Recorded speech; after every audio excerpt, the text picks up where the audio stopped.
आबनाए Hormuz में ईरानी clearance के मुंतज़िर जहाज़ों की लंबी कतारें लग गई हैं। ईरान के सरकारी मीडिया ने बंदर अब्बास के करीब आबनाए हुर्मुज़ की वीडियो शेयर की, जिसमें रात के वक्त दूर से रोशनियां नजर आ रही हैं। प्रेस टीवी ने कहा कि रोशनियां ईरान की क्लियरेंस के मुंतज़िर जहाज़ों की हैं जो एक कतार में खड़े हैं।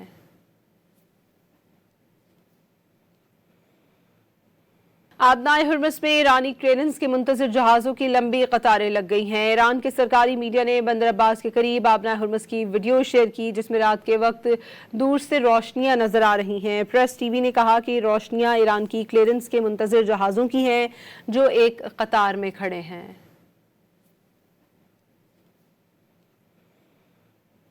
आबनाए हुर्मुज़ में ईरानी क्लियरेंस के मुंतज़िर जहाज़ों की लंबी कतारें लग गई हैं। ईरान के सरकारी मीडिया ने बंदर अब्बास के करीब आबनाए हुर्मुज़ की वीडियो शेयर की, जिसमें रात के वक्त दूर से रोशनियां नजर आ रही हैं। प्रेस टीवी ने कहा कि रोशनियां ईरान की क्लियरेंस के मुंतज़िर जहाज़ों की हैं जो एक कतार में खड़े हैं।